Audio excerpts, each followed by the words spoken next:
Welcome back everyone, my name is 2.0 coming at you with more Idle Heroes content. I figured today we have, well, first off we have Rogan on the wheel, which is always super fascinating. I normally drop 1 to, 150, don't even get them, so it would be cool if we could, but again, my hopes are pretty low. Actually, that was neat. Awesome. So anyways, that was okay. That was awesome. So anyways, the update has been around for a second now or two. And for those of you who don't know possibly what the last update was for, it was for these void imprint of the void enables. So we're going to talk about them, and I'm going to show you kind of what it's about. But first I have to make sure that I have all this food and whatnot. Sadly, it does sound like it's going to take a lot of food, like a lot. And basically, I don't even know if it's worth it. Obviously, for the long haul, it's doable and it makes sense. But if you're early game and you just have one E5, we'll say, ooh, Russell is my first E5. And then I have, Cruz and, just random whatever. Heart Watchers on the team. Is it worth it to keep pushing? Because it takes a 10-star for every enable. And every skill. And every passive. So that's four 10 stars extra on top of an E5. So they have to be E5 to begin with. And we just made a 10-star food because I figure why not? Just so that I could show you, because some of you are so early that you might not know. But basically these little ticks are extra stats. And then you get here and then you need a 10-star. You don't need anything else, but you need a 10-star. So fine, we'll feed Gru. Now, his passive is that much better, and then I could start leveling these up. I don't know if you have to do it in any order, because as I'm leveling this up, it's not dotted up. So I don't know if those actually matter if they're in order, or how that works. We have enough anyways, so we should be fine. But it's probably something to think about, if you're just, well, I don't know, those two just lit up. I really don't know.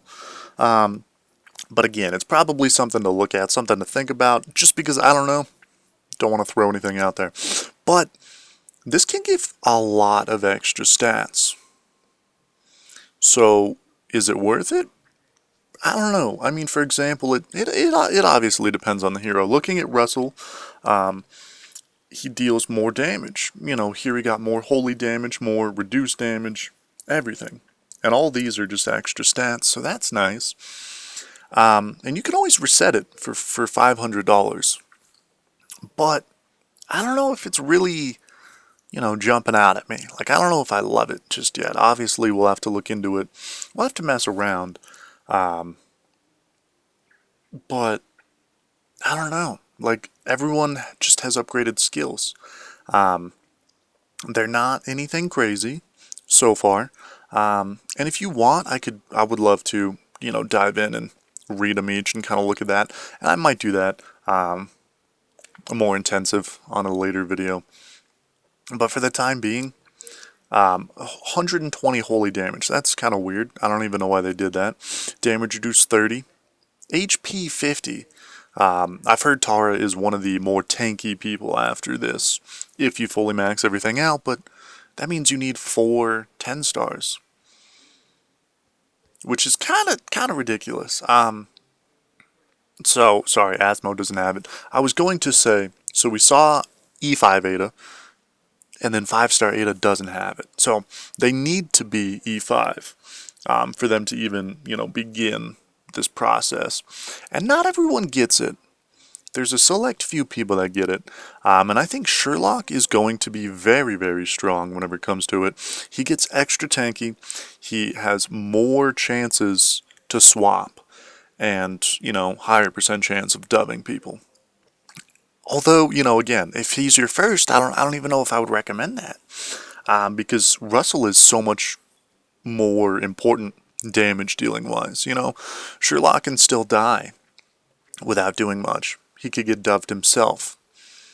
But if you have, Russell increasing crit 50%, damage reduction 50%, doing 2000% of attack to all people, he gets extra pings whenever he does this as well. And then, alone all the stats walking up to this too. That's kind of a lot, and I'm thinking that it's kind of just the same three. It'll be HP, attack, and then attack and HP for all of them. It's going to cost a lot for sure, but again, it's going to cost more food. So do you have enough? People are saying E9, which I get, it makes sense, but like, that's going to be ridiculous to max out everyone, because as you can see, I've got half of a loop basically.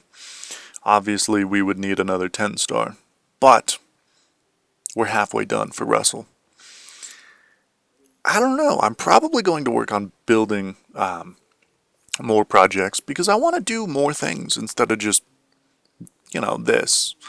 We'll see where it comes and how everything is, but I just wanted to let everyone know, kind of show what's up, and if you guys have any specific questions, let me know. I'll probably make a more in-depth video because that sounds fun. Maybe who you should focus on, this and that. But I hope you guys enjoyed, and I hope to see you all in tomorrow's video. Have a good one. Peace.